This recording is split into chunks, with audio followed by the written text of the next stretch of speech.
കുടുംബകോടതി വിഷയങ്ങളുമായി ബന്ധപ്പെട്ട് വരുന്ന പുതിയൊരു വീഡിയോയിലേക്ക് എല്ലാവർക്കും സ്വാഗതം. വീഡിയോ കാണുന്ന ആർക്കെങ്കിലും കുടുംബകോടതി വിഷയങ്ങളുമായി ബന്ധപ്പെട്ട് എന്തെങ്കിലും സംശയങ്ങളുണ്ടെങ്കിൽ കോൺടാക്റ്റ് ചെയ്യാം. WhatsApp number +91 79 94 97 14 19. ഒരു വട്ടം വിളിക്കുവാനുള്ള കൺസൾട്ടേഷൻ ഫീസ് 500 രൂപ. ഗൂഗിൾ പേ ചെയ്യുക. സ്വന്തമായി ഗൂഗിൾ പേ ഇല്ല എന്നുണ്ടെങ്കിൽ ഫ്രണ്ട്സിൻ്റെ ഗൂഗിൾ പേ ഉപയോഗിച്ചുകൊണ്ടും എമൗണ്ട് പേ ചെയ്യാവുന്നതാണ്. നമ്മൾ ഇന്നത്തെ വീഡിയോയിൽ ഡിസ്കസ് ചെയ്യുന്നത് BNSS 144 സബ്സെക്ഷൻ 3 കുറിച്ചിട്ടാണ് ഡിസ്കസ് ചെയ്യുന്നത്. 144 1 144 2 കുറിച്ചിട്ടും നമ്മൾ വീഡിയോ ചെയ്തിട്ടുണ്ട്. പ്ലേലിസ്റ്റിൽ പോയി കഴിഞ്ഞാൽ കാണാവുന്നതാണ്. അതിൽ BNS 144 1 നമ്മൾ എന്താ പറഞ്ഞത്, ആർക്കെല്ലാം ചിലവിന് പൈസ കിട്ടാനായിട്ട് അർഹതയുണ്ട് എന്നുള്ളത് ഡിസ്കസ് ചെയ്തു.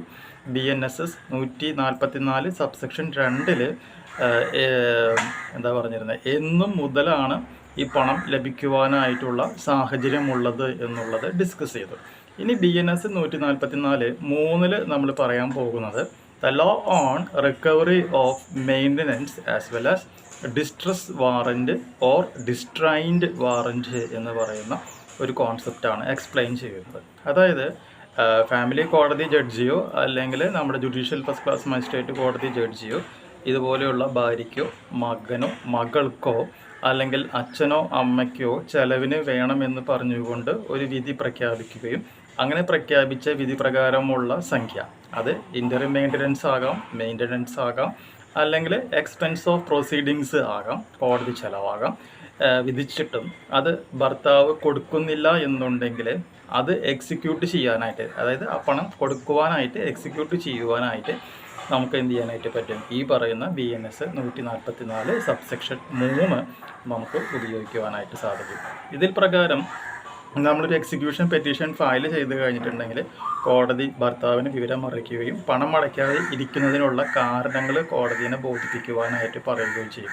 അങ്ങനെ ബോധിപ്പിക്കുന്ന കാരണങ്ങൾ ഒന്നും തന്നെ ഒരു സത്യസന്ധമല്ലാത്തതാണ് എന്ന് കോടതിക്ക് തോന്നുകയാണ് എന്നുണ്ടെങ്കിൽ എത്രയും പെട്ടെന്ന് പണം അടയ്ക്കുവാനായിട്ട് ഭർത്താവിനോട് പറയും. അങ്ങനെ പറഞ്ഞിട്ടും ഭർത്താവ് പണം അടയ്ക്കുന്നില്ല എന്നുണ്ടെങ്കിൽ കോടതിക്ക് എന്ത് ചെയ്യാനായിട്ട് പറ്റും, ഭർത്താവിന് എതിരെയായിട്ട് പണം അടയ്ക്കുവാനായിട്ട് ഒരു വാറൻറ്റ് ഇഷ്യൂ ചെയ്യുവാനായിട്ട് സാധിക്കും. അങ്ങനെ ഇഷ്യൂ ചെയ്യുന്ന വാറൻറ്റിനെ പൊതുവെ പറയുന്ന പേരാണത് ഡിസ്ട്രസ് വാറൻറ്റ് അല്ലെങ്കിൽ ഡിസ്ട്രെയിൻഡ് വാറൻറ്റ് എന്ന പേരിൽ അറിയപ്പെടുന്നത്.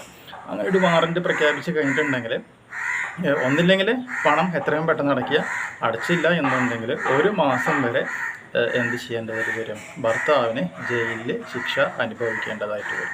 ഇനി 1 മാസം ജയിൽ ശിക്ഷ അനുഭവിച്ചിട്ടും ഭർത്താവ് പണം അടച്ചില്ല എന്നുണ്ടെങ്കിൽ ഭർത്താവിൻ്റെ പേരിലുള്ള പ്രോപ്പർട്ടീസ് അറ്റാച്ച് ചെയ്യുവാനായിട്ട് കോടതിക്ക് ഉത്തരവിടാനും സാധിക്കും എന്നുള്ളൊരു കാര്യം കൂടി മനസ്സിലാക്കാം.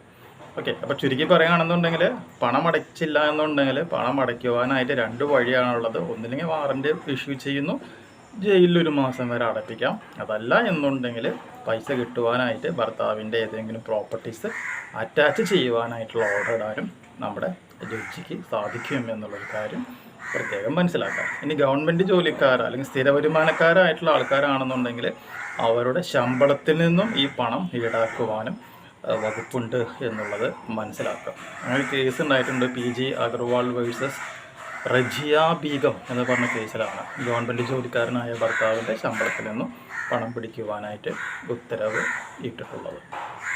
കാര്യം മനസ്സിലായില്ലേ? അപ്പോൾ ഇതാണ് എക്സിക്യൂഷൻ എന്നുള്ള സംഭവം കൊണ്ട് നമ്മൾ ഉദ്ദേശിക്കുന്നത്.